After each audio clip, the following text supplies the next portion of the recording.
Glisse, vitesse, record, fête, déception ou encore belles histoires, ces 48e championnats du monde de ski alpin à Svalbard ont eu leur lot d'émotions. Alors je vous propose aujourd'hui de revenir sur cette quinzaine et de voir tout ce qu'il s'est passé. Pour commencer, on est obligé d'évoquer quelques chiffres. Svalbard accueillait là ses deuxièmes championnats du monde après 1991 et l'Autriche ses premiers depuis Schladming en 2013.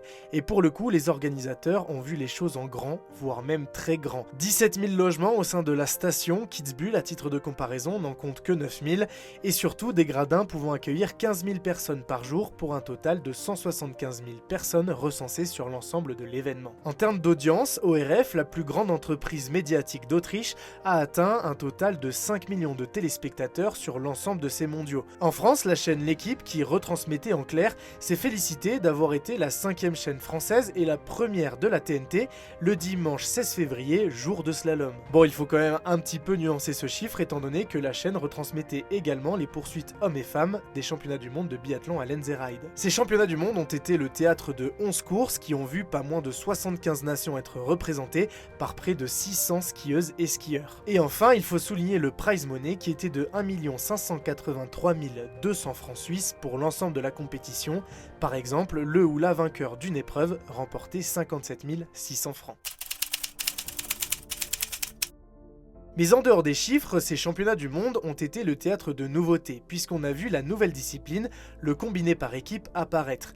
À savoir que cette discipline sera également au programme des JO de Cortina dans un an, alors autant dire que c'était le bon moment pour tester cette formule. Cette nouvelle épreuve reprend les codes du combiné alpin habituel, c'est-à-dire une manche de descente ainsi qu'une manche de slalom, mais cette fois-ci ce sont deux athlètes différents qui concourent et qui font équipe. Alors je ne sais pas ce que vous en avez pensé, dites-le moi d'ailleurs en commentaire, mais moi j'ai bien aimé ce nouveau format étant donné qu'on a pu voir pour le coup un vrai esprit d'équipe dans le sport qui est sûrement le plus individuel, mais surtout on a vu de vrais Dream Team. Wendy Holdener et Lara Gut, Loïc Meillard et Van Almen, ou encore Mikaela Shiffrin associée à Brésil Johnson, et c'est d'ailleurs de ce dernier duo que j'aimerais parler car c'est une vraie belle histoire. Mikaela Shiffrin, maîtresse incontestée du ski alpin féminin, s'était gravement blessée fin novembre dernier. La multiple vainqueur du Gros Globe est alors revenue il y a seulement quelques semaines en Coupe du Monde, peut-être pas de quoi espérer une breloque mondiale. Et pourtant, elle a réalisé le 3e chrono lors du slalom, permettant ainsi aux Américaines de remporter cette médaille d'or. Une médaille d'or ô combien importante puisqu'elle lui permet de rentrer une nouvelle fois dans les livres d'histoire en égalant Crystal Krantz qui avait remporté 15 médailles mondiales dans les années 1930-1940. Un titre ayant une saveur assez particulière puisqu'elle revient de blessures. Et les blessures, sa coéquipière du jour, Brésil Johnson, elle les connaît également très bien. Fracture du plateau tibial, rupture des ligaments croisés et j'en passe. Oui, Brésil Johnson en a bavé pour revenir au top niveau. Victorieuse surprise de la descente puisqu'elle n'avait jamais gagné au niveau mondial, l'américaine repart de ses championnats du monde avec 2 breloques du plus beau métal autour du cou et un statut à défendre pour les JO de l'année prochaine. Mais ce n'est évidemment pas les seules belles histoires de ces championnats du monde, puisqu'on pourrait citer une autre américaine, par exemple Lindsey Vonn, qui a vécu ses 9e championnats du monde, même si elle s'est blessée, ou encore le Suisse Franjo Van Almen, qui est devenu, à 23 ans seulement, double champion du monde. Mais c'est d'un de ses compatriotes dont je voudrais parler en la personne de Loïc Meillard. Dans une station où il a connu ses 2 premiers podiums en Coupe du Monde en 2018, le natif de Neuchâtel a vécu des grands championnats du monde. Médaillé d'or en combiné par équipe avec Van Almen, médaillé de bronze en géant et champion du monde entre les piquets serrés du slalom, Loïc Meillard a aujourd'hui un nouveau statut. C'est sûrement lui le grand monsieur de ces championnats du monde et avec ses 3 breloques gagnées mais surtout son titre en slalom, ça peut lui redonner encore un peu plus de confiance pour la suite de la Coupe du Monde, lui qui est encore en lice pour gagner le globe de slalom. Mais outre Meillard, ces championnats du monde ont été l'occasion de voir la surdominance de l'équipe suisse. 13 médailles dont 5 en or et surtout un triplé historique lors du combiné par équipe masculin. Oui, cette quinzaine était rouge et blanche.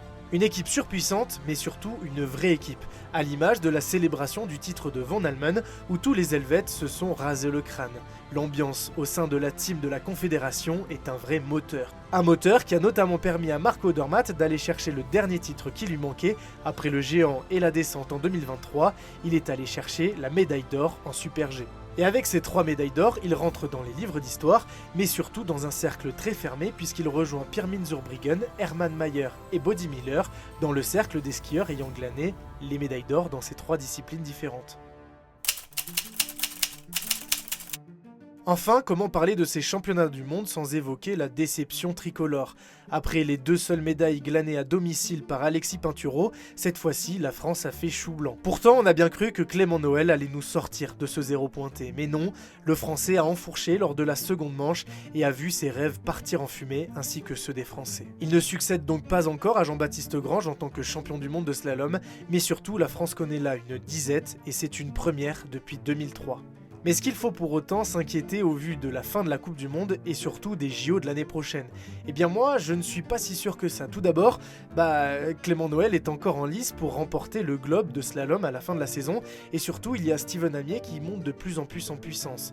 En géant, on a bien vu que Thibaut Favreau ainsi que Léon Agneau sont également présents et commencent à jouer les premiers rôles. Et chez les dames, Marie Lamure, Marion Chevrier ou encore Chiara Pogno montent également en puissance et continuent à engranger de l'expérience. Et en vitesse, on a toujours Nils Allègre qui continue de jouer les premiers rôles, la preuve avec son top 10 lors de la descente. A tout cela, on rajoute un bon esprit d'équipe et un groupe solidaire où les skieurs d'expérience comme Victor Muffajandé, Adrien Théo ou encore Roman Miradoli continuent de performer aux côtés des jeunes pousses que sont Rassa, Loriot ou encore McFarlane.